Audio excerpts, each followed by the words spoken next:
Hello, hello. Welcome to another episode of the Chrissie Mayr podcast. We are on iTunes, YouTube, Spotify, and SoundCloud. And if you are watching us right now on iTunes, go ahead and leave us a 5-star review. I appreciate the reviews so much. I'm excited. This is a special Saturday stream with a good buddy of mine. It's fun. It's fun to go live on a Saturday. I got a couple dates coming up. Actually, this Saturday, I will be today featuring for Doug Stanhope at the Foxwoods in Connecticut. Come out for that. I'm excited to open for him. And then next weekend, I'll be in Las Vegas with Comedians of the Compound. We're doing 4 shows at the Plaza Hotel, the Comedy Works Club out there. And then the weekend after that, September 17th and 18th, I will be back in Texas headlining Hyenas in Dallas, doing 4 shows out there too. And then October 16th, I'll be with the Comedians of the Compound in Lakewood, New Jersey, doing the Blue Claw Stadium.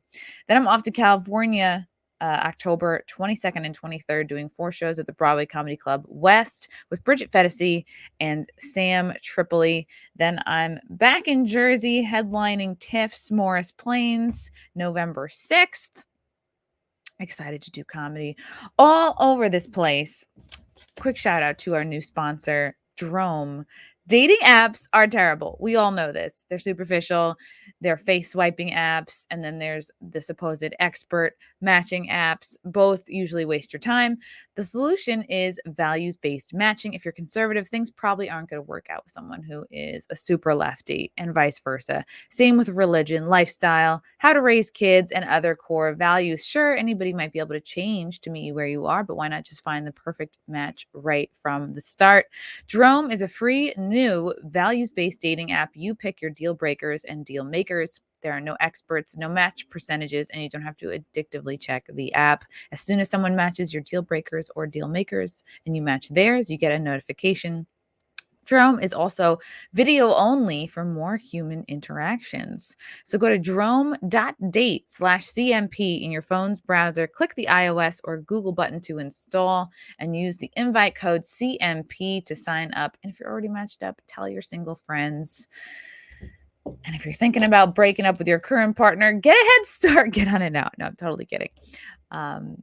Single people, why not? You have nothing to lose. It's free. That's DROM.date/CMP. Design and meet your perfect match. It's free to use. Also, another shout out to our other sponsor, Cushy Dreams. If you're looking for high quality smokable CBD, head to cushydreams.com right now. They have very high quality bud in tins, and also these 5 packs of pre-rolls, which I really love. They help me with my anxiety big time. They have different indica sativa blends like relax, dream, energy, create, hustle. So you want to be a little bit more up, a little bit down, whatever you want to do. Cushy Dreams has your back. Join the men and women who are sick of vapes and gummies and want to smoke their CBD. It's grown right here in the USA, ships to all the states, totally legal, totally good for you. You're not going to get high. It's great. You can enjoy all the health benefits of CBD without going out to lunch, getting the munchies, all that stuff. So go to cushydreams.com, KUSHY dreams.com, and at the checkout, use promo code CMP to get 20% off plus free shipping. Okay. I'm so excited to have this guy back on the podcast. You know him. You love him. Recently re-disgraced Food Network host, comedian, internet personality, fellow ginger, Josh Denny. How are you, buddy? Hey, Chrissy. I'm good. I'm good. Woo! I'm doing well. You look blurry. Chat, does he look blurry? I don't know. Maybe it'll figure itself out. Maybe it'll refocus. So Josh, this is so interesting. I mean, you hosted Ginormous Food on the Food Network a couple years ago. I think you were officially done over there like in what, 2018. This is 3 years ago, and all of a sudden Food Network is taking the opportunity to distance themselves from you. Yes. Why is this happening? Why is this Uh, happening now, 3 years later? yeah, it's an interesting question. You kind of wonder like why this and why now, right? Of all of the, and a lot of, for anybody who's new here, this has been a running gag that we kind of have amongst my fans on Twitter, where every time I tweet something that someone is offended by, it takes a minute and then people start messaging at Food Network to get my show canceled. And people have always asked, like, why do you leave that in your bio? And it's like, well, it's something that I actually did. Like, this is something people don't understand. People are in Food Network's comments now, like, sue him for having that your name in his I bio. saw It's like, that. I it's saw like, that. And I you're like, it's did still a thing that you did. yeah, your credits don't stop being your credits because they're in the past. Like, people don't try to sue Robert De Niro if he ever brings up Goodfellas, you know? And it is Wow, still the that's so thing. true. It's still the thing I'm the most known for. It's the thing I've done that had the most viewership. So of course I'm going to leave it in my bio. And you know, people go, well, why don't you put former or disgraced? And it's like, well, maybe if they hired a new, yeah, maybe if they hired a new host and ran the show again, I would have to make that deviation. But I'm the only ever host of Ginormous Food on Food Network. So, you know, I think that's funny that people do that. But it's been this running gag, sort of mocking cancel culture that the beautiful thing is that nobody takes a second to Google me before they start messaging at Food Network to say, cancel this person's show, take all their money away, deplatform them.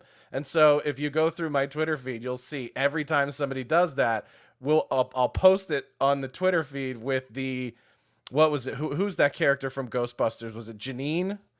Who's like, we There got was a one. Janine. Oh, I okay. post that GIF every single time somebody does that, and it's a really funny running inside gag with my my fans and Twitter followers. And there are some people who are like, I only follow you because this is hilarious that this happens every time you piss somebody off. And the Food Network, for the entirety of the time that I have not been on their network, has never engaged with Hmm. that until today. Well, I should say until yesterday or the day before. So obviously, and we always joke, like, that poor social media intern who's probably like a 20-year-old girl in college, who's like working for college credit, who's answering their social media, has just got to be tortured with people like, fire Josh Denny every time it happens. And so yeah, it's like a funny thing, but yesterday was the first time they've ever actually commented. And not only did they comment, but they pinned it to the top of their Twitter. So essentially they're saying, Oh. disassociating ourselves with Josh Denny is even more important than promoting any of our programming right now. For real? Let me click on their thing. Food Network. Wow. Yep, you're right. They have pinned this tweet about you to the top of there. This is more important than bourbon barbecued pork chops, Josh. I This is hope you more know that. this is more important than promoting Sebastian Maniscalco's new show on Discovery Plus, which is actually pretty enjoyable, by the way. Our working relationship with Josh Denny has ended years ago, and we've removed all episodes he hosted at that time. His views do not reflect our company values, and we regret giving him a platform. And this was brought on because you tweeted, you had a tweet thread about abortion. I've had two tweet threads about abortion. I've basically been making jokes and talking about the Texas abortion ban um, since the law came out or was announced on Tuesday or Wednesday, earlier in the week, whenever that happened. Okay, and it's so interesting, and I've been thinking, I was gonna show your exact tweet, and you weren't saying anything crazy. You were just like, let me Well, the find one, your thread yeah, here. I'm learning something about myself through all of these quote unquote scandals, is that I might be the best comedian on the internet at my language being what triggers people, like just knowing how to Mhm. pick the right words to rile people the fuck up. But the problem they had was when I said, spare me. It was the tweet where I said, spare me that 6 weeks isn't enough time to know that you're pregnant. I said, whores. Oh. Only whores know they're not, or don't know they're pregnant for 6 weeks. Which And is funny, obviously, and it's I don't even know if it's horror so much as, like, how out of touch with your body do you have to be to not to miss a period and then be like, "Oh, I should really look into that." Like, Tom, you'd yeah, have Tom Segura did a whole bit about this on his special where he was talking about that show. I didn't know I was pregnant. And they were like, I thought he's like, I'm going to butcher his bit, but he's like, I thought I had to take a shit, but it wasn't a shit. a It was a shit. baby. You know what I mean? It's like, so obviously I'm like, I am, and the thing that's so hilarious is how quick with these cancel culture moments that people project onto you what their interpretation was by what you said. So people go, "You said all women are whores," and I go, "No, I didn't." And they go, "Well, you said any woman that gets an abortion is a whore." No, Like, I no, I didn't. didn't. Didn't say that. Didn't say any of those things. So, and what's amazing is for you to be offended by that joke, you have to self-identify as a whore. I didn't specify that women are whores. I didn't say who I was talking about. I just said whores. So if that bothers you, maybe you should take a look at yourself. And it's like, I personally think, like, right, it's not necessarily that you're very sexually active, because my friends who are in the adult industry are the most on top of their bodies. They're more on top of their bodies and their cycles than women who Anybody, aren't. anybody. So yeah, you'd have to be kind of really out of touch with things. And it's also interesting because I feel like people on the left like to purposely misunderstand anybody who goes against their message, anybody who's a conservative, or on the right deemed like part of the wrong side. Like, they'll go out of their way to.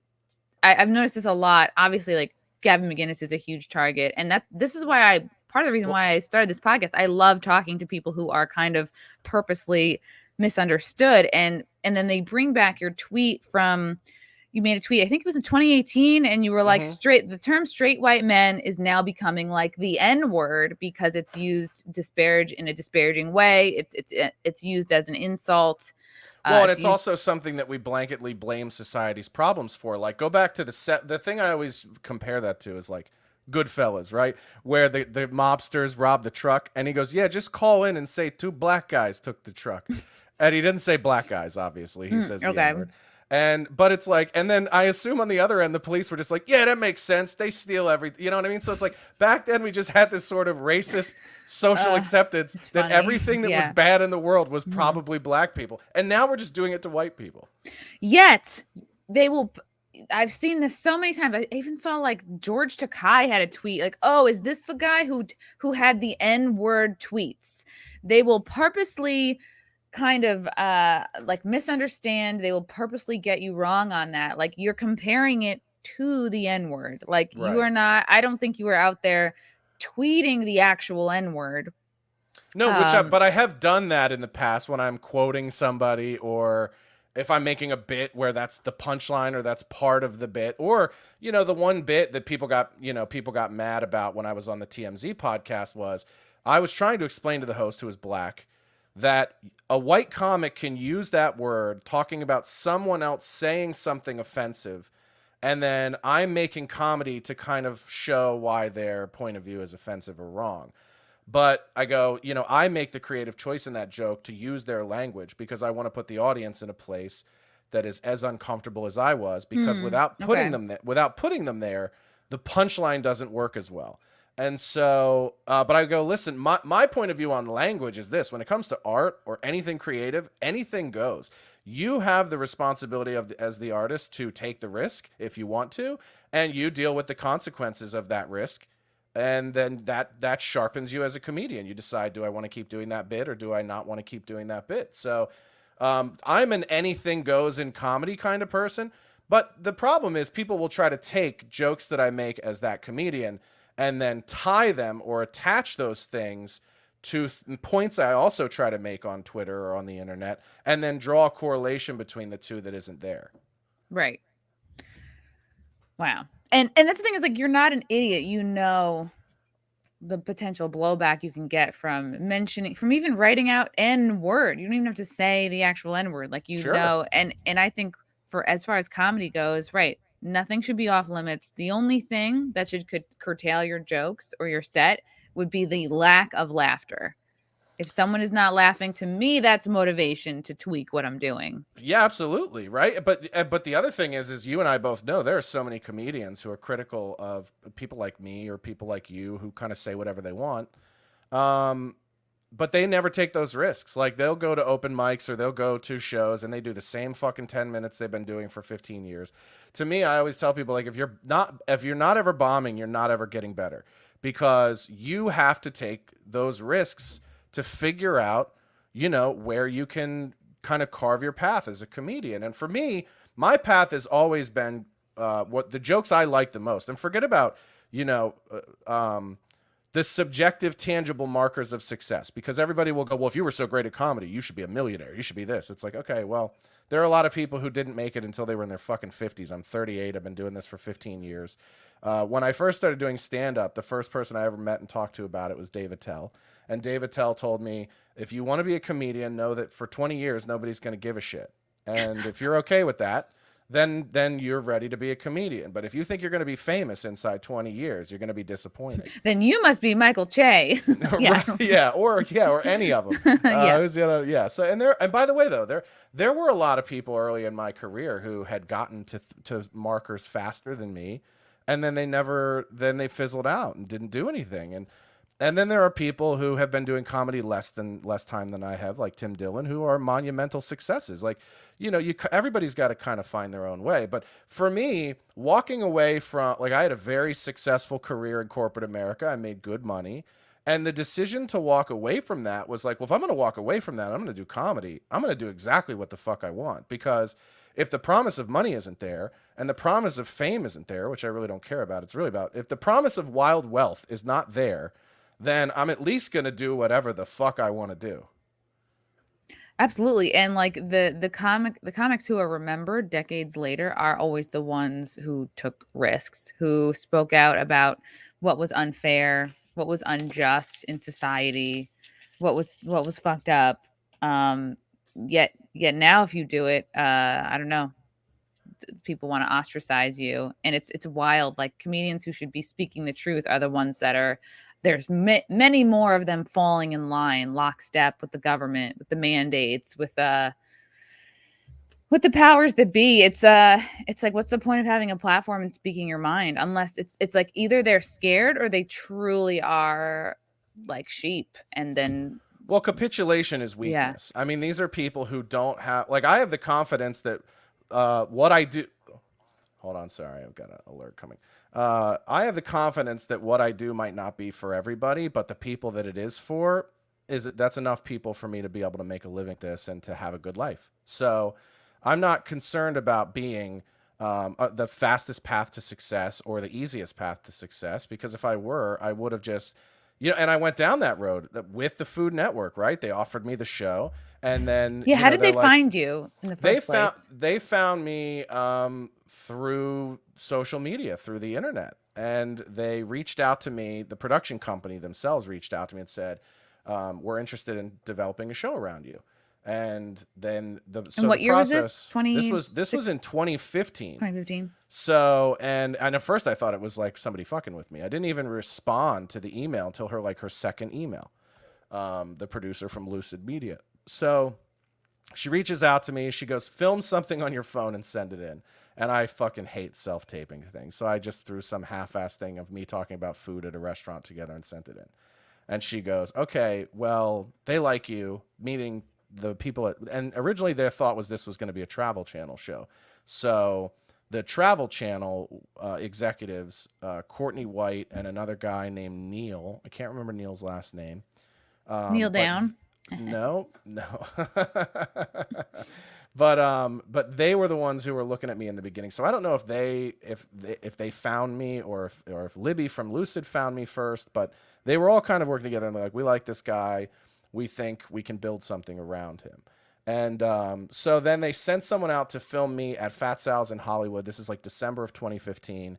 We film basically like a sizzle, like a one act. So it's basically like one segment of what a food show would be.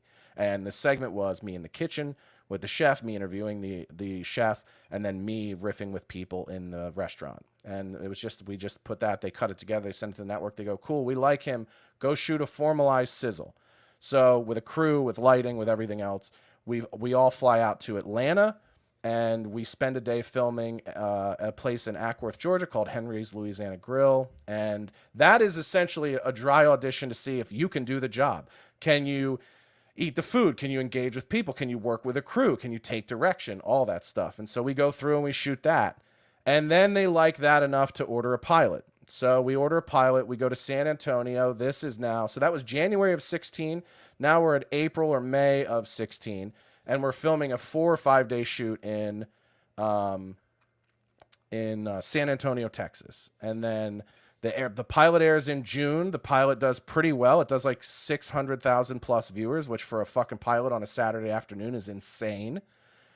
And they order the series. So we go to series, which, by the way, for people who aren't familiar with the television world, having the first thing you ever fucking pilot get picked up to series is unheard of. Mm-hmm. It is unheard of in the business. Bert Kreischer did 30-something pilots for Travel and Food Network and different networks before he ever had something picked up. Wow. So that's unheard of to have your first thing go to pilot. And so I'm a kid, like at the time, I say kid, I'm like 32. You're a kid. Yeah, I'm a kid, 32. I don't have an agent. I don't have a manager. I had a small-time manager before that I just severed ties with like 6 months before this started. And then, so I had nobody. So I reached out knowing that Bert Kreischer started in travel and everything else.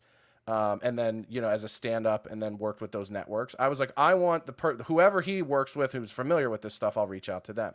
So I reached out to his agent. She put me in touch with his lawyer, Jeff Endlich at Morris Yorn, and Jeff did my deal. And so when you do a contract for a show, you sign what's called a futures contract. So you have to basically agree to the terms of the entire series for many years before you're even able to show up and shoot the pilot and get paid for the pilot. And so we literally were negotiating the terms of the contract right up until the morning before we started shooting the show.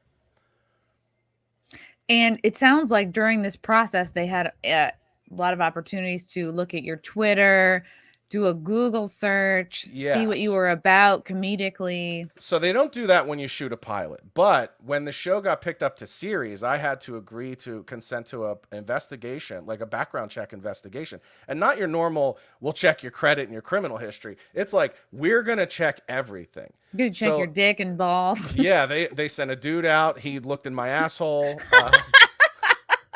Which I was like, I don't know what this has to do with like giant sandwiches, but okay, like I want to be on TV, so let's do it.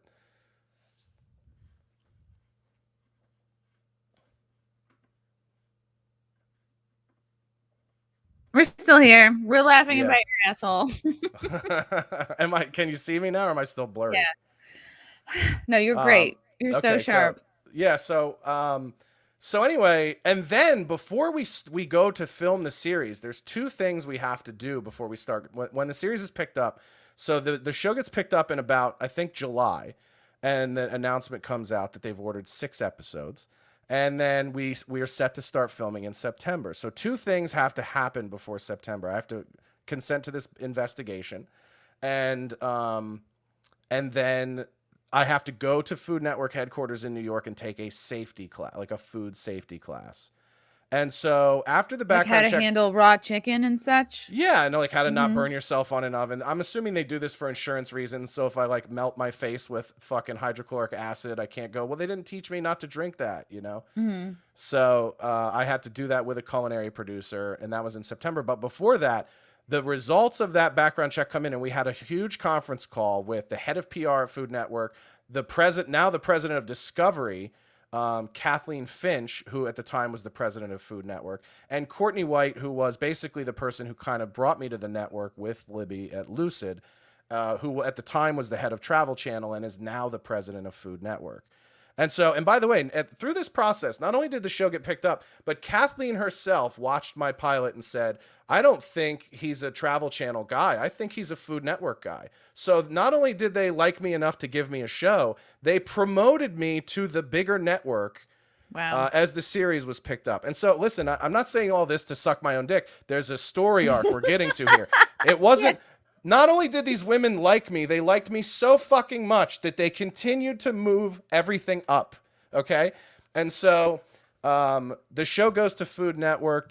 In the background check conference call, we talk about tweets. We talk about jokes. We talk about everything that existed before that, at that time, 2016. This is August, September of 2016. So all of the old racist jokes that people were offended by, all those things existed. We went over all of it. And their understanding was clear. Yeah, you're a comedian. You fucking joke about everything. That's fine. And so my impression at the time was like, if anybody ever bitches, our answer will be, yeah, he's a comedian. We're not in the comedy business. So whatever he wants to do as a comedian is his thing. That's not our thing. Right. You're not Which saying those things on air for Food Network or Travel Channel or whatever. It's they understood that it was separate. right. And that was my understanding. And had they made any contention at that point, that would have factored into me doing the show in the first place. So the show goes on, it hits the air. The show premieres at 1.3 million viewers for the premiere episode, as that debuted in January of 2017, which is usually a shitty time to premiere a show anyway. So we filmed those 6 episodes. They come out January of 2017. It is the highest rated new series that they've launched in many years. Somebody told me 7 years. Somebody told me 10 years. Somebody told me it was the biggest surprise hit they had by an unknown star since the original Man vs. Food with Adam Richman. And so I go, cool, this is great. They immediately order a second season. I sign with UTA, and everybody's excited. Everybody's jacked. And then as we're filming season 2, we have a call like the first day of filming season 2 with all these same people. And they're going, okay, now that the show is like a monster hit, maybe we should talk about like your presence on Twitter being political, some of the stances you take, some of the jokes you make. Like maybe we should tone that down. And so everyone on the call is like deliberating where the line is. And I go, well, wait a minute. What happened to he's a comedian and we don't have anything to do with that? Well, now that there's a lot of money involved, now they want to try to lean on you a little bit. And at one point in that call, I say to Kathleen, I go, listen, Kathleen, I'll fucking do none of it. Like, I'll stop doing stand-up and I'll log offline forever for the next 10 years. Cut me a check. If you want me to be your property entirely I'll do it for the next decade. You can have me host, fucking Food Network's next top prison released fucking drug addict reform chefs. Like, I don't you could care. be like the progressive lady where that is all you do. That's all you are. I'll judge every piece of shit you make for the next 10 years, but I named my price. I said, cut me $20 million and I won't do shit for the next decade. And they go, well, like that's absurd. We're not going to pay that kind of money. And I go, cool, then make me an offer.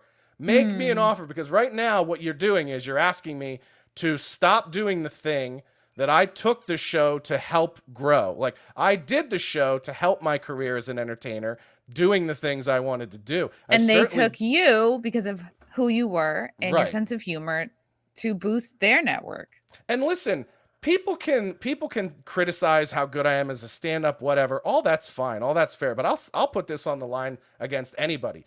One of the reasons they loved me is there are very few comedians that you can literally put a camera in front of and go, and that can make fucking shit happen off the cuff, live, with people, with a live audience around them. And I've watched other people that are great stand-ups struggle so bad. They say action, and these motherfuckers don't know what to do with themselves. And so we've all seen it. Like, Sebastian's a great comic. You can tell he struggles at hosting a food show. And it's the same thing with like Next Week Tonight. Most of Next Week Tonight that I do for Gavin's network, censored.tv, new episodes coming out today, by the way.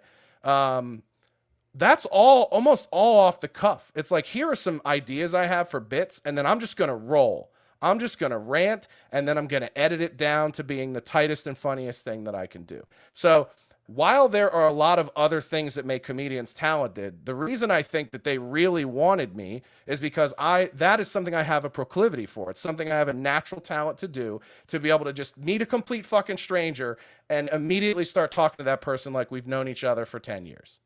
Yeah, it's a real skill. And it's I don't know if you took improv classes, but I spent thousands of dollars to be decent at it. So it sounds like you didn't even need that. Yeah, I mean, it's like, listen, by the way, there's a lot of other aspects of being a comedian I'm not as good at, right? I'm definitely not as good at the marketing side or the self-promotion side. That's a big part of it. Yeah. But that is a thing I was very good at. And by the way, I've been super transparent about what I got paid to do the show. The first year of my contract, which they maxed out, was making $4,000 an episode. There's no fucking way under the sun that I was going to quit doing comedy for $4,000 an episode.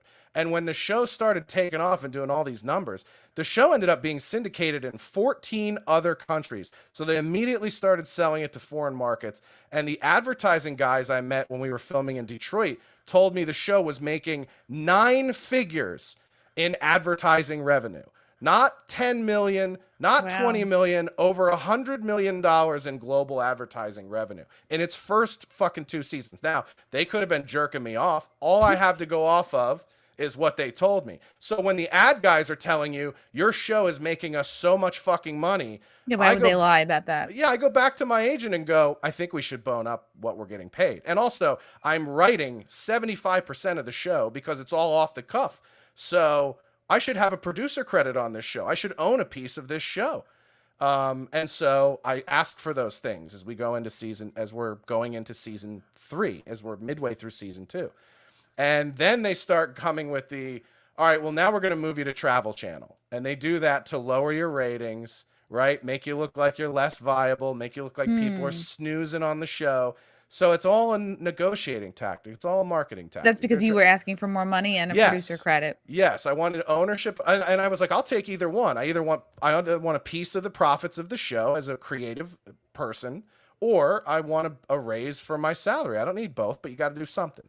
And they didn't want to do either, because in their mind they thought, well, you're nobody without us, so we'll just go find another you. And they did Huh. that. They literally went out when I started negotiating and hired Casey Webb, who is a fucking Josh Denny lookalike, to be the new host of Man vs. Food. Nobody will notice. Right. We'll just put another poor Casey Webb is probably getting blown up with people being like, you motherfucker, you said it. Just because he kind of looks like me. Wow. I mean, it sounds like what you did was, if I were in your shoes, I would have had a difficult time asking for more money, asking for more credit. Like, I don't know if that's a female thing, but it does seem like, well, you have this great thing. Why risk it? But at the same time, you're like, that you're worth more than what they're giving you. And they'll never give you more than you ask for and demand. Right. So here's a great example. When we negotiated the futures contract in the beginning, the deal was 5 years, up to like over 100 episodes. So it was like 26 episodes a year for 5 years, and a flat 4,000 an episode for 5 years. And I was like, well, if you keep renewing this show every year, obviously the viewership is solid. Why would I do it for the flat money? So I said to the producer, I go, there's no way I'm doing 100 episodes of a show for less than $1 million. Like, I'm going to be a millionaire if I do 100 episodes of television. So what do? They backload that contract to where it literally comes right up to $1 million at the number of episodes they could do. So the math broke out to like $4,000 an episode season year 1, $5,000 an episode year 2, $8,000 an episode year 3, 10,000 an episode year 4 and 5. And the money literally like backed right into like $1,001 and like 30. So they literally gave me only what I asked for. It's like that scene in Road to Perdition where he looks at his dad, played by Tom Hanks, and goes, "Can I have $200?" And he's like, "Sure." And then he's like, thinks to himself, and he goes, "Could I have had more?" And he goes, "You'll never know." Wow. You know what I mean? And it's so they only gave me exactly what I asked for. And everyone I talked to, like another person who reached out to me when I started the Food Network and like kind of took me under their wing, was Mark Summers. And he met me and we had lunch and he was on my podcast. And he's a guy who's from Philly, and he was like, "You're getting fucked on this show, by the way. Like, you're getting absolutely molested with what they're paying you." And so here's another funny thing. So now Mark Summers, because even though he's been a longtime friend of mine, or I thought, because of the heat of my political views, has come out and just completely turncoated on me. When we hit financial trouble in 2019, and this is what's funny. People go, "Josh, when you were canceled, you say that all kind of celebrities were supportive of you and helped you out in secrecy.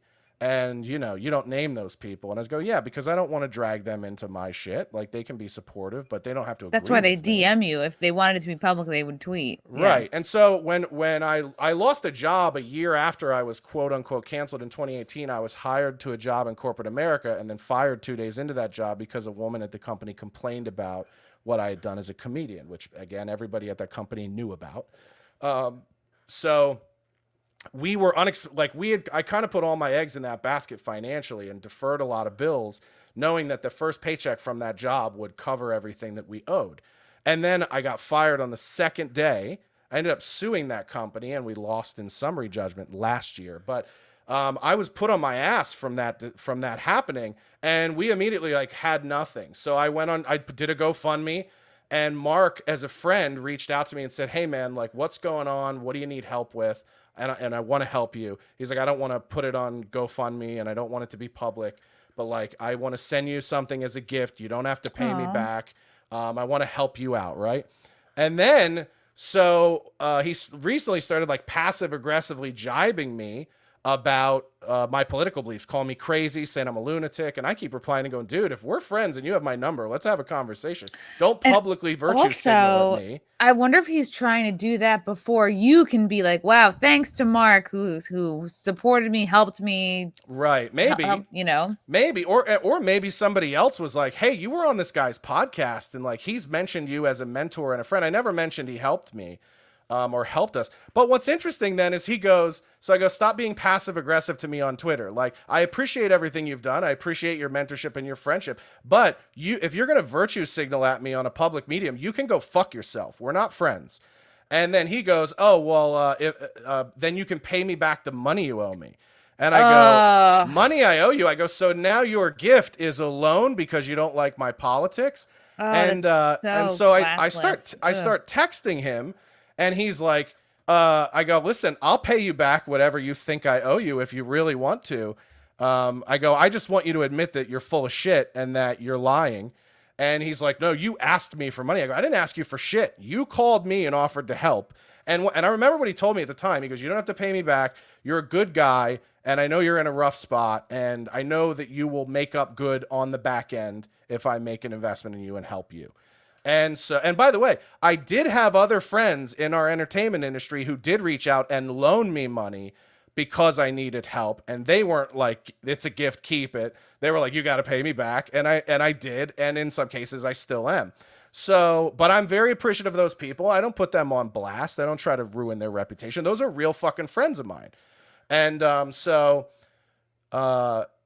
he's like, "Yeah, on Twitter publicly is like, pay me back the money you owe me." So I go, "That's good, because I'm glad I kept the 1099 where you billed that money you sent me as payment from your production company on your taxes. So are you lying to me or are you lying to the IRS?" And I Oof. still fucking have it right here in my hand, by the way. I'm not going to let it focus so people can see his information. But so maybe if you, last I checked, you can't loan people money and then write it off as a business expense for your corporation, right, Why Mark? wouldn't he just say it's a gift? Can't you just give a certain amount of gift money every year without it You, being taxed? yeah, you can, but you can't write it as non-employee compensation on your business taxes. Hmm. So if you're going to tax me Interesting. for it, obviously it wasn't a loan, right? I have to pay taxes on that as a commission or compensation.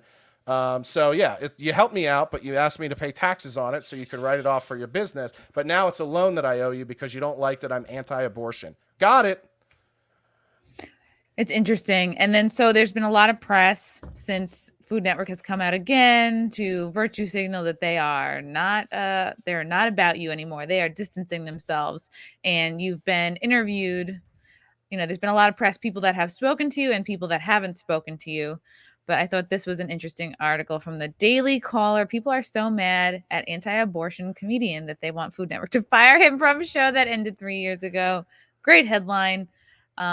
This was from, and was this one of the ones that they did reach out to you? No, I didn't speak to this person. I spoke to Amanda at the Daily Wire. Okay, I'm gonna No, pull that one I up. put the link in the private chat. Okay, what do you think of the press that's come out? I guess. Well, what's interesting to me is, like, the Food Network has been able to make this kind of comment on any of the times people have tried to get me canceled over the years.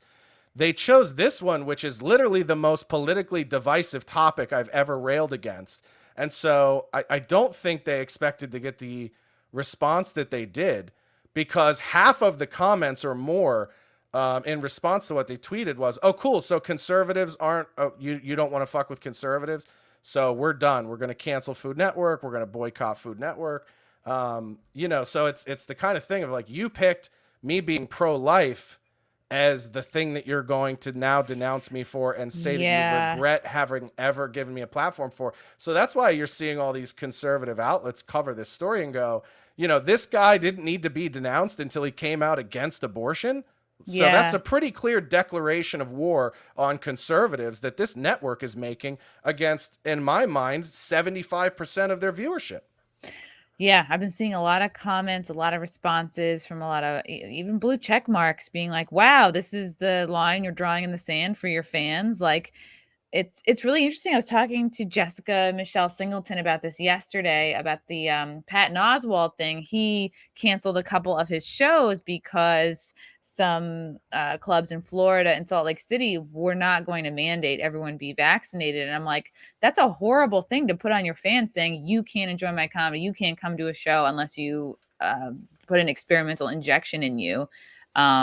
It's kind of the opposite stance that I was taking, where I was like, well, I don't want to be a part of the pressure that people feel. Like, you shouldn't, I'm not going to be part of the reason you feel forced to do this just to have a night out. And here we have like Patton Oswalt kind of doing the opposite, forcing his fans to get this if they want to see him live. And now you have Food Network being like, if you're pro life, Go we fuck don't want your, yourself. yeah, we don't want your viewership. Right. We don't want your viewership, and we'll retroactively disown you as a contributor. I mean, there are people at the Food Network that are hosts now that share my views. They might not be loudmouth, hyperbolic, vitriolic comedians, but they share the same fucking views, Oh, which is sure. wild to me.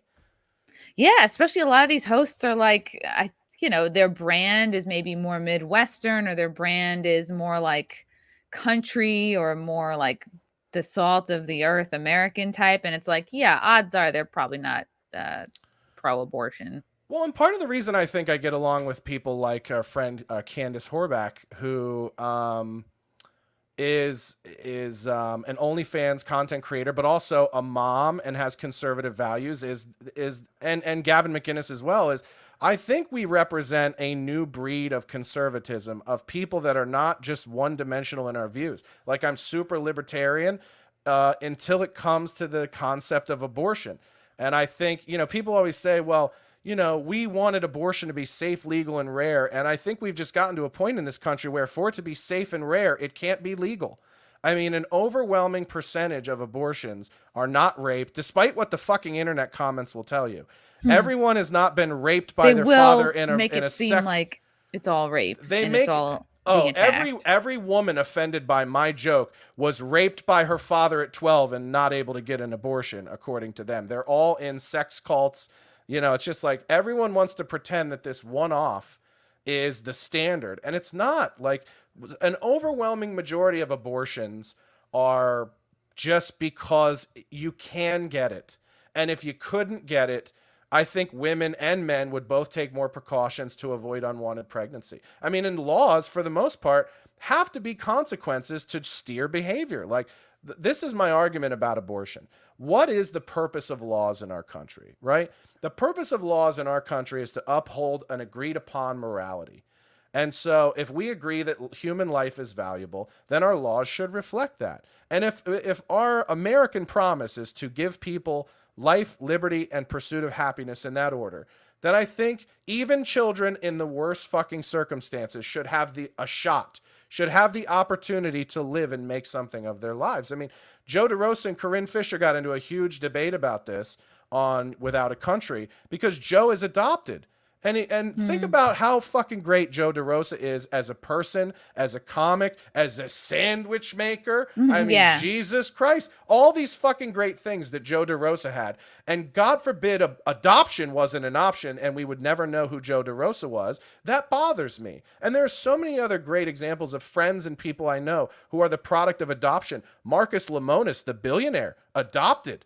I mean, so it's like, to me, we have so many loving families in this country, also same sex families that can't biologically conceive, who want children. Why the fuck do we have a law or policies that allow us to just flippantly get rid of children? Now, do I think do I think a woman should go to prison if she has to get an abortion for some reason? No, I don't think that. I think that's insane. It's the same reason why, like, it's not legal to drive drunk. But if a woman is fleeing her rape and she gets pulled over and she's intoxicated, they're not going to give her a fucking DUI while they're giving her the rape kit, right? That would be a situation where they go, okay, well, obviously there are extenuating circumstances, and Right. for your safety, you had to break the law. And so when people go, oh, well, if a woman has to get an abortion so she doesn't die, should she go to prison? No, obviously that's why we have doctors. That's why we have judges. That's why these things go in front of a court and a jury, is so that when someone does have to break the law, We take the context into consideration, but you can't just go because some women will fall into that category. We're just going to make it available to everybody. It would be like, well, it's the same logic if you said, well, sometimes you have to kill someone in self-defense, so let's just let murder be legal because sometimes you got to do it. Then you're going to have a lot of murders that aren't justified. Can we agree upon that? Mm-hmm. We're going to have a lot of murders of people like, well, I thought I needed to do it. And then a jury would go, no, you're a fucking lunatic. Yeah. Quick super chat from Matthew Hammond. Why do these apolitical topical networks like Food Network feel comfortable about stepping into politics? Michael Jordan realized both sides buy shoes. Yeah, it seems like a short-sighted decision to be kind of like hot, and it's like you'd rather trend over this topic than lose viewers. Well, they think they're on the right side of history. I mean, that's really what it boils down to, is they think they're right. They think people will look at what I do or the delivery of it and think, well, that's not a point that anybody can identify with. But obviously the comments show them that they're wrong. You know? Yeah. Yeah, and it's really interesting. It's like I would love to, and I think uh, comics like us, or like you mentioned, Candace Horbox, there is a new kind of generation of, I don't know, do I want to call them like cool conservatives? I don't know, modern conservatives. Like we have this discussion in like the mainstream media and in pop culture of like, girl, don't settle, don't spend your time with fuck boys, no scrubs. I sound like such a boomer. But here's the thing, I like know, right? if we could We're make too old this to weigh in on I'm culture too now. old to like to have references. But like, let's consider this. If women picked their sex partners as if they were picking the father of their child, we would be picking better men. Yes. And men who weren't chosen would be encouraged to elevate themselves, to get a better job, to go to the gym, to work on themselves, to go to therapy, right? Because if the fuck boys were not getting chosen and the guys who still lived at home and played video games weren't getting any, they would be like, hey, I guess I need to step it up. And this is like, as someone who has spent many years fucking around, thank God I never had to get an abortion. I guess I've just been pro swallow all this time. Yeah. But I think now it's like, now that I'm like, I have years and wisdom, I can look back and be like, yeah, I can look at all my friends and be like, abortion allows women to waste their precious time on lesser men, you know? That is such a great And point, that's a Chrissy. feminist idea. That is such a great point. And I think the outrage is in response to what you just described. I think a lot of the socioeconomic hypergamy of what it is to be a young woman in today's society is I can open my phone, I can scroll through, I can choose who I think is the best today. I can fuck them, they can pay for shit, they can do whatever, and I can do it again tomorrow and the next day and the next day. But part of the accoutrement to that lifestyle is that you got to be able to get some abortions from time to time, or you have to be very precautious and invest some finances on the front end to do birth control, to do these other forms of contraception. And listen, the if people look at the research that went into Texas making this decision, and any place that kind of makes this decision, they find that when abortion is made illegal, women just use contraception more. And it's not like they're a back alley abortionist. It's not like, I'm sure there are, but that's not the overwhelming majority. Most people just go the speed limit. That's the point. We have a speed limit. Do people speed? Yeah. But we have a speed limit because God knows what the fuck the roads would be like if we didn't. And most women, if abortion is illegal, will just take contraception. Or when she goes to a guy, do you have a condom? And he goes, yeah, but I don't really want to wear it. She'll go, the fuck you won't. If you want pussy, you're going to put the fucking condom on. And the best women I've known in my life have always put their foot down if I've ever done that. Like I had a girl one time, I was like, oh, I don't have any condoms. She's like, get in the fucking car. We're going to get condoms. And I was like, all right, cool. You're a boss bitch. I was fine just not fucking or doing some mouth stuff. But you were like, get in the car. I'm fucking you. We're getting in the car. We're going to get condoms. And she paid for them. So it's like my push in that whole thread was women, you do have to understand that you have to take more responsibility for your sexual independence. I am all for your sexual independence. But your sexual independence does not give you the free reign to murder babies over and over and over again Hmm. at the cost of the taxpayer because you don't want to take a pill, or you don't want to make a guy wear a condom, or you don't want to just not get cummed in all day. And yes, I said it wrong because it's funnier. What if I mean it's like I think we need to change, I don't know, the Somebody in the socialization a bit. I think as soon as somebody you in the get comments said contraception is not allowed by the Bible. I don't care. This isn't a religious position. I want No, to this is not state a that. religion. I'm not Not a a religious. religious guy. This isn't a religious thing I for me. wish that like when girls get their period, and even just throughout your 20s, I wish there was more of a conversation of like, do you want to have kids? Yes or no? Like, because a lot of times like women don't really think about, do I want to have kids, until they start, like modern women, right? Until you start creeping into the, oh, am I starting to get too old? Like 30s and on, 35 plus. That's when women go, oh shit, now I really have to make this choice. Do I want to have kids? I really think that like women should start thinking about it early, as soon as you, definitely in your early 20s, and maybe some of them are. Maybe I'm just talking about me, but um and it's like you can, and the push I feel like throughout my, college and 20s is like, oh, you're establishing your career, that has to come first. This is your time to do it. You can't go reproduce because then the job market's not going to want you. You can't take all these years off to have a family because you're going to be out of the loop. You're not going to be competitive. You're not going to be able to get a job and support yourself. And a lot of women, it's like, oh shit, well now you have to decide at 35, do you really want one? And it's all so backwards. Like women are encouraged to fuck around throughout their teens, 20s, even 30s. Whereas, like, well, if you knew you wanted to have a kid, why not just start that process a little bit earlier? Like, start being picky and like spending your time with like men that are valuable. All men are valuable, but like the No, they're kind of not. No, man you let's want not. to, Let's. the kind of We don't have to say things the like that. kind Men of are men not you want valuable. to have a life with. Like if you know No. you want to have kids, and I think back to like I had a girlfriend of mine. She was in love with this guy. She wanted to marry him. Like they were dating a few years.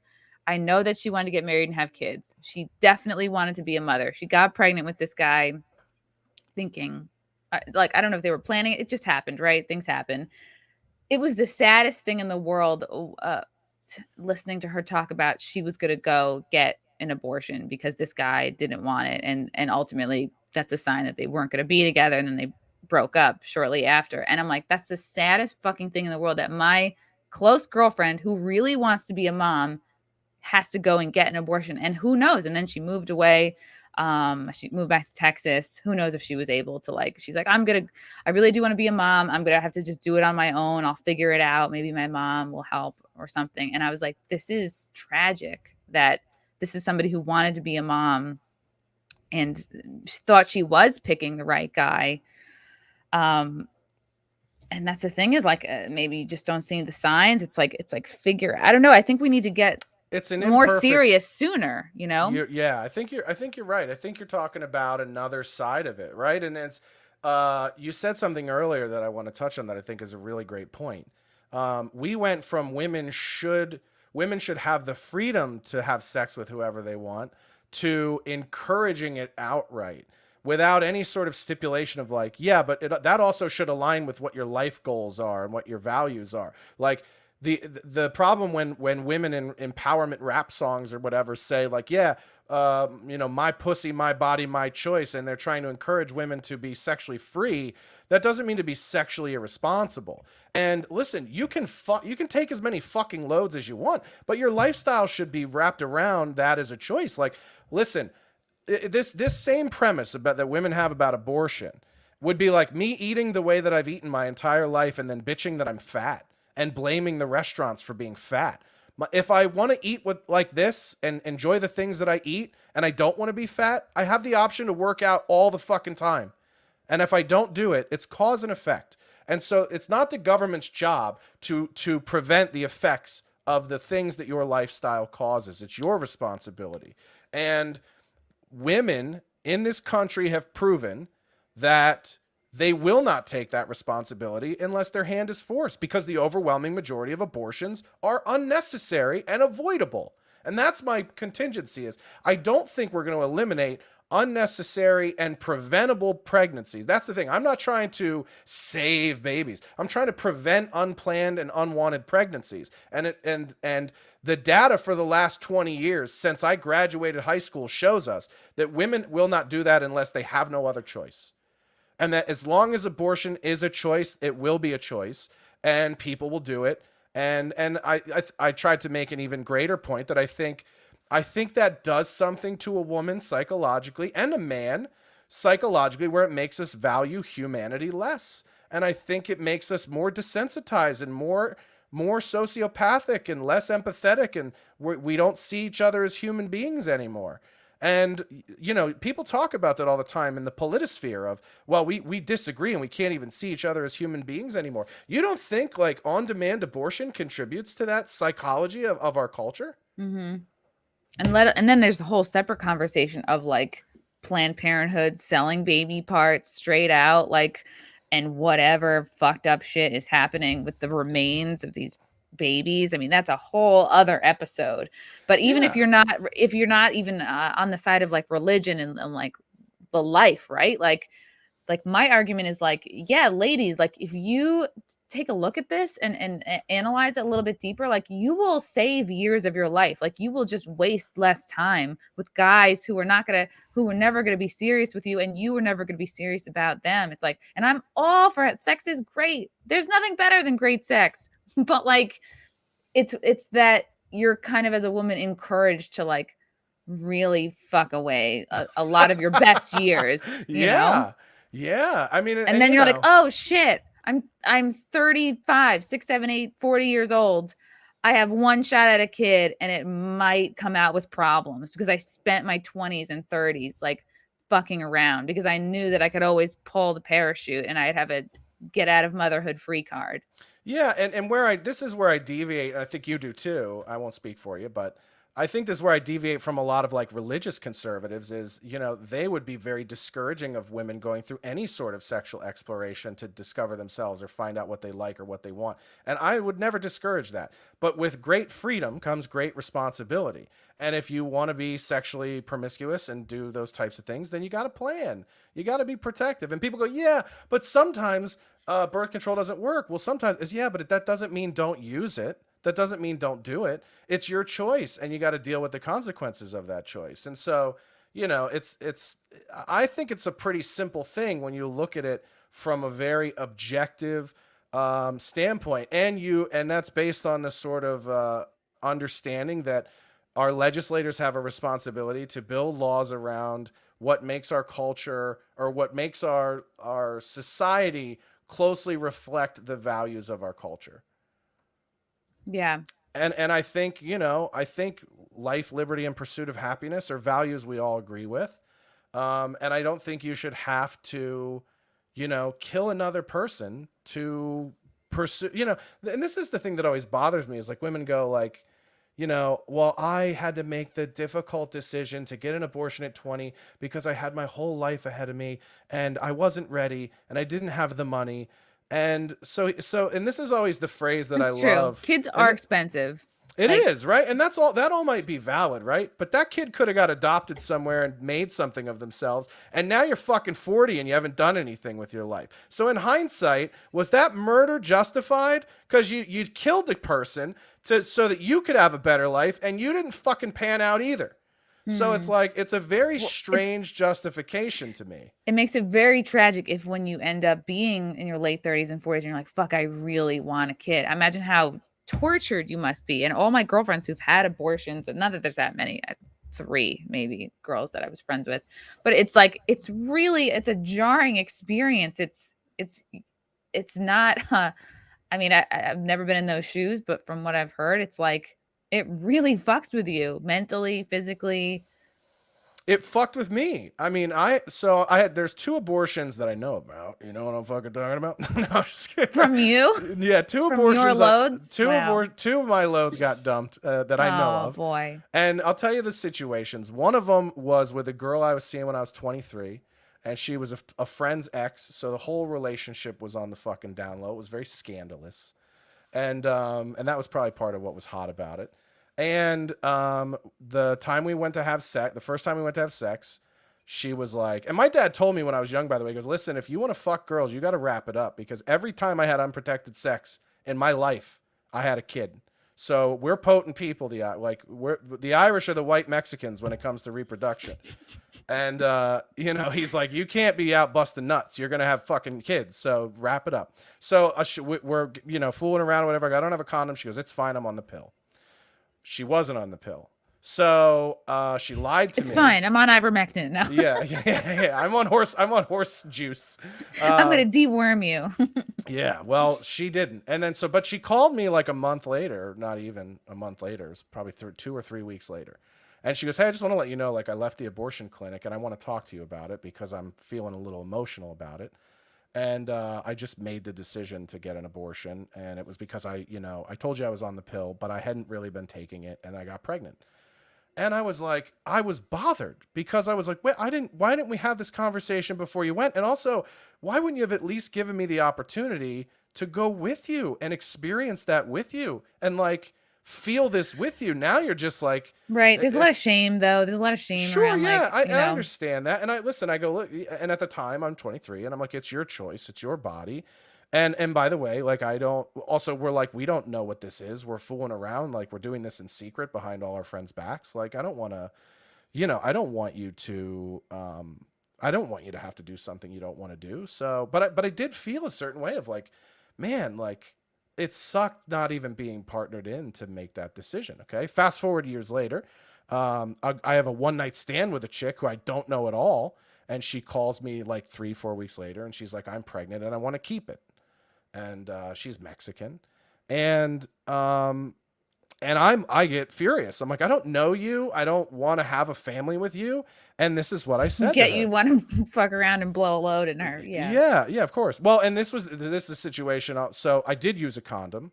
And by the way, like, I didn't verify she was pregnant. She just told me this over the phone. And but I did use a condom.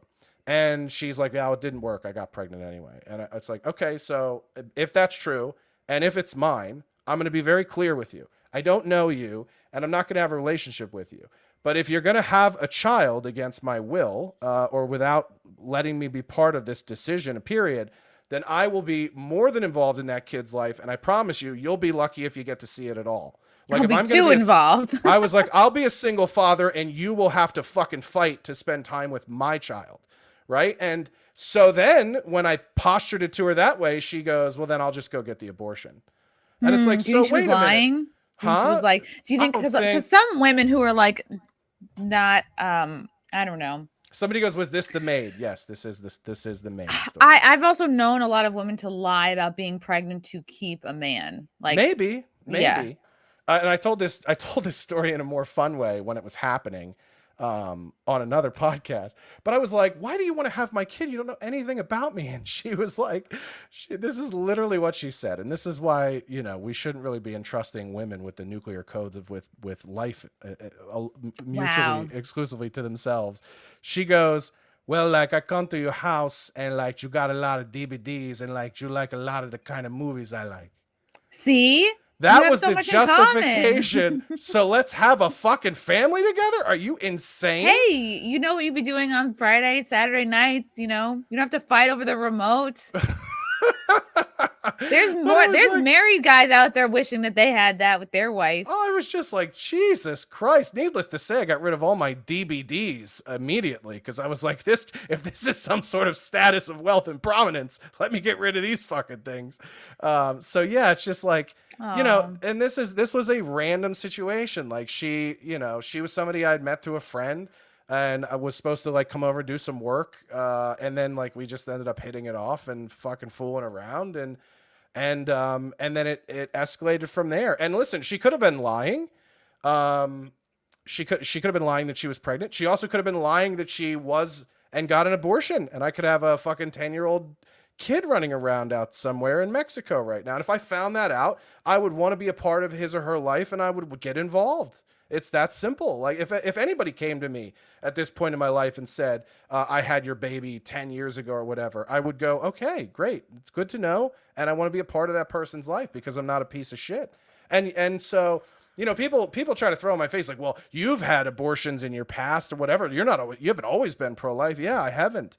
And I do to this day and age, people go, well, if your girlfriend got pregnant, well, she wouldn't, because we both agree that abortion should not be contraception. And so she's on birth control, and, we take every precaution to not get pregnant. So, but if she did and we had to deal with it, we would deal with it. You know what I mean? And would it not be ideal? Yeah. And would we potentially make the decision to put our child up for adoption? That would be a decision that she would be a part of making too. And even if I wanted to be a dad and she said she didn't want to, which, by the way, she's on birth control, doesn't want children, I would respect that too. And if she goes, okay, we're not going to kill it, but I don't want it, and we're going to put it up for adoption, it would be hard, but I would respect her choice. So that I really love Steven Crowder's perspective when he goes, I am pro-choice. There are 4 choices: abstinence, contraception, motherhood, and adoption. Those are all of your choices.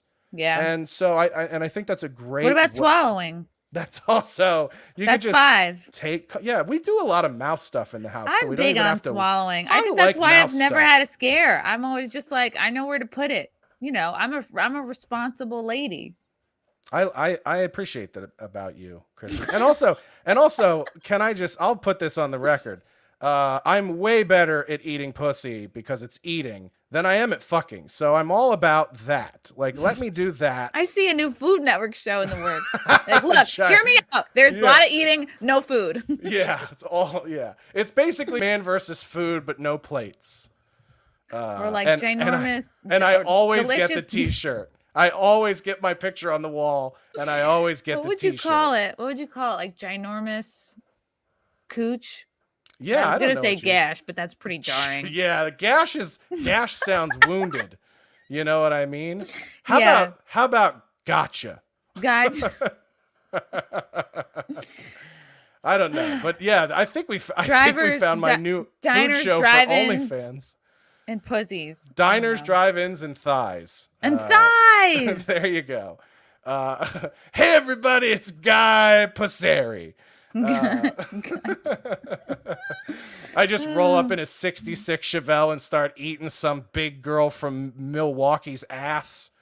I really like what you did with the crust on the outside. I mean, you don't really see that anymore. That's a throwback to the old country, the way my Polish grandmother used to do it. There's also people who, have you seen the cookbook, like Cooking with Jizz? Oh, no. First of all, no, I haven't seen this. There's a cookbook out there. It's like, there's a picture of flan on the front cover, and you're like, oh God, because flan always looks a little too juicy. But maybe that could be your next Food Network show. Like, what about, are you more of a panna cotta kind of gal?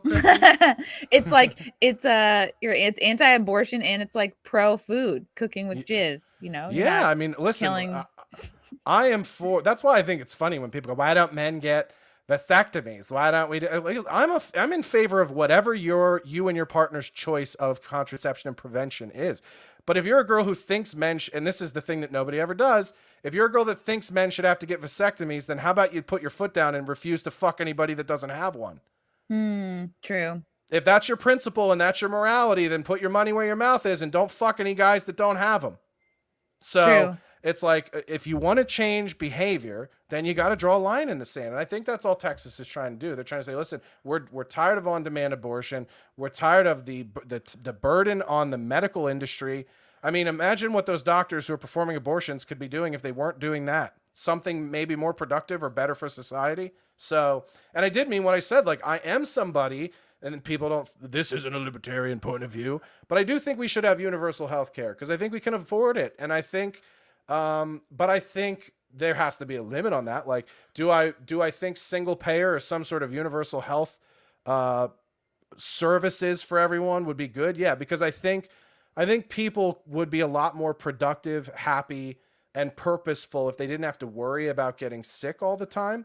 So I do think it could be a real boon for capitalism if people just didn't have to worry about, what if I get sick and I can't afford it? What if this happens? I think it could be gas.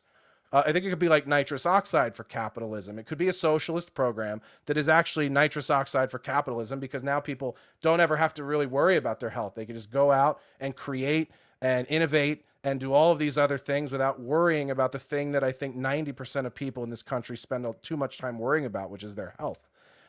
We don't have to look beyond the pandemonium around COVID to prove that, right? People are so fucking, and my argument with like COVID is like, boy, so many people worried about dying that haven't put any time into really living. You know what I mean? True. And so, Yeah, man. but it's the truth. It's the truth. I mean, they're wasting the time they already have, and then they're desperate to get more time or as much as they can possibly get. So, but going back to the point about, I fucking lost my place.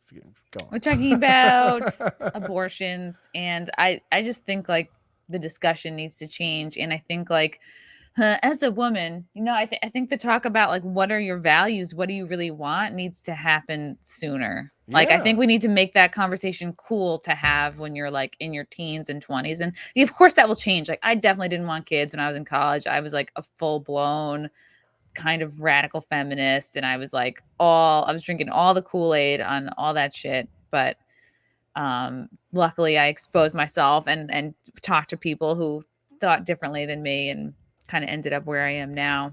I just Yeah, think my becoming pro-life came from listening to a conservative comedian who convinced me that that was the right way to go. I only came about having that point of view by being open-minded and listening to somebody who had a different view than me, and it reshaped my opinion on it. And I said, the Daily Wire in their article shared a link to that podcast so people who are interested can go listen to it. But we Adam and I talked about it extensively after that podcast, and he really kind of I threw up all the reasoning and all the defenses of abortion and being pro-choice versus pro-life, and he shot them all down unequivocally, and it just kind of left me thinking like, yeah, you're really right. It is about morality, and it is about if you start viewing that child, women call it a clump of cells, but somebody goes, oh, it's just a clump of cells. And then I was joking with a friend of mine via text message the other night, and I go, who's a clump of cells over at Food Network is the barefoot Contessa. She looks like a clump of cells. Ina Garten is a clump of cells. Clump of cells with, Yeah, so with Ina Garden. yeah, so Let's go see what's her husband's name? God, I can't remember. Let's go see what Steven's doing out in the yard. Like she always this guy's got a gun in his mouth. Like he's jerking off. My life. Yeah. Yeah. No. Oh, I was talking about universal health care earlier, and yeah. So I think we should look at universal health care as a municipality. It's something that everyone needs. It's something that everyone uses, like roads. And I think if we stopped fucking spending money on Afghanistan's in the first place, we could probably just fund some level of universal basic health care for people that would make the country a better place, right? And that's not a libertarian point of view, but you can be mostly libertarian and still think that maybe there are some compromising ways we can look at these ideologies to create not the perfect society, but certainly get closer to it, and one that gives everybody an opportunity to move up a level in their life. Yeah, absolutely. It's interesting. We touched on so many topics. And it's also like I know people who have like had a child and it's actually helped them like rise to the occasion, just like sometimes you get a sick parent you have to take care of. Okay, that's like a new that's a new set of responsibilities you weren't planning of, and you rise to the occasion. And I think that is what having a kid can do for some people. And then I'm noticing like, in the chat, in my responses on Twitter, people will be like, oh, well, what do you say to people who like, they just stay together for the kids and then they have a horrible relationship? It's like, these are the responsibilities that you have. And I think it's your job to grow and be a better person and basically bring it. Yeah, and I think, I also think that's a choice that two parents can make. They can choose to be personally miserable for the betterment of their children. I think that's a very noble and selfless choice. My parents didn't make that choice. They were selfish, and when I was 7, they got divorced because they didn't want to be together anymore. See, mine stayed together, and it did suck because all they did was fight. Like they did not work on themselves. They did not work on themselves as individuals or as a couple. I would have loved to see them like go to therapy, work on their individual issues, work on their issues, as a unit, but they just... Yeah, and then there's no way to know which is better, right? There's no way to know that if you have, and I know plenty of people that have loving parents that are still together, and those are some of the most fucked up people I know. They're parents who look like they're out of a Rockwell painting, and they look happy on the surface and everything else, and their kids are some of the most demented, fucked up, narcissistic, self-important people I know. So I would never say that the way my parents did it was perfect or the way that other people should do it, but I am eternally grateful to my parents for doing it the way that they did, because it's made me who I am, and I'm pretty fucking proud of who that person is. whether Josh whether Denny for the president. whether the internet agrees with it or not. And I did share something that I thought was funny, because this is the one thing that bothers me is like people can be offended by what I say, but when they start to extrapolate and go, "Oh, you're an incel, you're a virgin, you're probably a rapist," it's like, actually, and here's an interesting note on society, and I shared the blog post from when this happened to me in 2014, but I go, it's interesting that the jokes that I write being anti-abortion go viral, but the actual story about a time I stopped a fucking rape never went viral.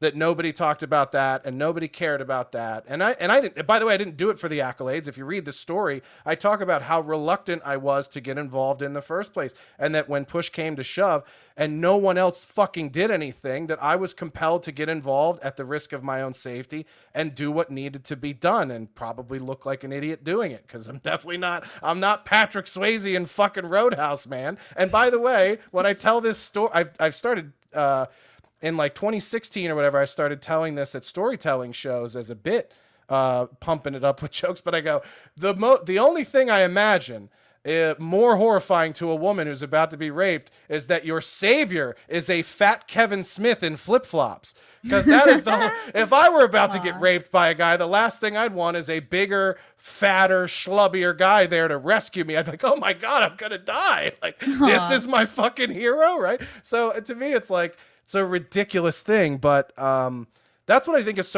that's what's so fake about these mobs is like, you can be a comedian who says these outrageous things that are wrong because you think they're funny, and be somebody who does the right things in your day-to-day life, who makes the right choices, who actually cares about people and the way they live. And I was appreciative that our mutual friend Eliza Blue was one of the few people to publicly support me and go, Josh was one of the first people to give me a platform to talk about human trafficking. And I've always volunteered my time to get behind the cause. And I think it's a real issue. And I think it's something that needs to be dealt with. It's also one of the things that Eliza and I disagree on is I think legalized sex work could rid us of a lot of human trafficking. And, her perspective is, well, it's actually the worst part of it. So, and we have a little difference of opinion on that, but you can be somebody who actually lives the right way in a very noble, caring way for people, and also say horrendously fucked up things as a comedian. Yeah, absolutely. It kind of reminds me of like, I know you've done Kumi's show a bunch, as have I, and like I think he's someone who's like his comedy, the things that make him laugh. He's actually like a great, I don't know, I think he's a great guy. But Gavin. do Gavin you is a great father yeah, and a and great Gavin too. husband. Hilarious. Great father, great husband. I mean, I have a limited snapshot, but I can only go off of what I've seen firsthand. Great father, great husband. And then we'll get in the car and we'll go to a restaurant and we'll say the worst, most fucked up things to each other that two men have ever thought. You're And just we trying to make make each other laugh. Yeah. we make each other laugh hysterically. We can't fucking breathe, and our stomachs hurt at the end, and it's so fun. But then we go back to being good men in our lives that we live. Talk about your new show on Censored TV. I know you mentioned it before. Yeah, it's called Next Week Tonight. It is intended to be the most savage clip show on the internet. So we sort of mock current events news clip shows like Samantha Bee's show or Last Week Tonight with John Oliver, and the kind of idea is to predict things that haven't happened yet, or to just have fun with the things that have. So it comes out when we're up, when the seasons are up, when we're in full production and stuff. It comes out on Fridays, and obviously with everything that happened, this week's episode was a little delayed because instead of editing yesterday, I was on doing press all morning. So that episode will be up tonight most likely, and people can check that out at censored.tv. And they can also check out my new podcast, which I'd love to have you on sometime, called Jankum, which is just talking shit. I love that. And it reminds me of Jinkos from the 90s. My favorite gene. Matthew Hammond says universal healthcare leads to waiting lists and a two-tiered system. Right now, millionaires and working class can go to the same doctor. The rich will pay cash to avoid waiting the lists. Yeah, that's Oh, probably avoid fair. waiting lists. Yeah. That's probably fair. Yeah, I would like to remove the concept of classism from healthcare. I don't know how you do that. Um, but I also the point I made that I think is valid is that I think having to worry about your health is a hindrance on the productivity of most of our society, and it's an interesting experiment to think about what would happen if you remove that concern from people. What kind of prosperity would we see? What kind of innovation would we see? What kind of entrepreneurship would we see? And so the thing that concerns me about the concept of universal health care is the way this government is right now is that their idea of universal health care would be to first tell you this is how you have to eat, this is how you have to exercise, this is what you can and can't put in your body, and then if you do all that, maybe we'll treat you. Because that's the government we're looking at today. We have a government that wants to tell you if you don't get vaccinated, we're not going to give you health care. Get the fuck out of here. Or don't come to a hospital. Yeah. So do we have a system of government that I think could implement a good, fair, universal healthcare system that accomplishes what I said it could accomplish? Probably not, Matthew. So I'm sure there's a lot of flaws. I'm speaking idealistically of it would be nice for us to do this, and I think we can afford it, and I think it would push us in the right direction. But I definitely agree with the complaints or the objections people raise of what would that even look like, and could we execute it with our current system of government? And those are absolutely fair criticisms, and probably not. I don't trust it based off what I'm seeing right now. Right now, with what we're seeing with vaccines, I want this government is far away from healthcare in every capacity. Yeah. Yeah. It's wild. It's a wild, wild world. Josh, where can people find you and follow you other than the shows that you mentioned, your podcast and your censored TV show? Well, season 4 of Ginormous Food comes out. No, I'm kidding. Yes! How funny would that be? We changed our mind. Come back. Yeah, not being on the Food Net, me not being on the Food Network is the most important thing they have to tell you about right now. So check me out, not on the Food Network. No, people can go to joshdennycomedy.com. They can check me out there. You can support me on Locals. That's where I make a good amount of my money now as a comedian. joshdenny.locals.com. It's kind of like Patreon, but I don't ever have to worry about being canceled or deplatformed. As long as I don't start opening my asshole. And if I do, I'll do that on my OnlyFans account, which I do have for the day it comes around to that. Yeah, joshdenny.locals.com. You can get the full ad-free episodes of the Jenkum podcast there, as well as the bonus show, Talking Shit, which is a question interview answer show with my guests. That's a lot of fun. And then otherwise, they can catch that podcast anywhere podcasts are played. Awesome. Josh, thank you so much for coming on the show. Good to talk to you as always. I know. And I can't wait for you to come to California. Maybe I'll crash your show at the venue that I'm banned from. Oh, you're banned? Yeah. But I do want to see you when you come out here. So I'm looking forward to that. We'll definitely hang. Yeah. We'll figure something out. We'll do something. All right. Thanks, guys. Until next time. Bye.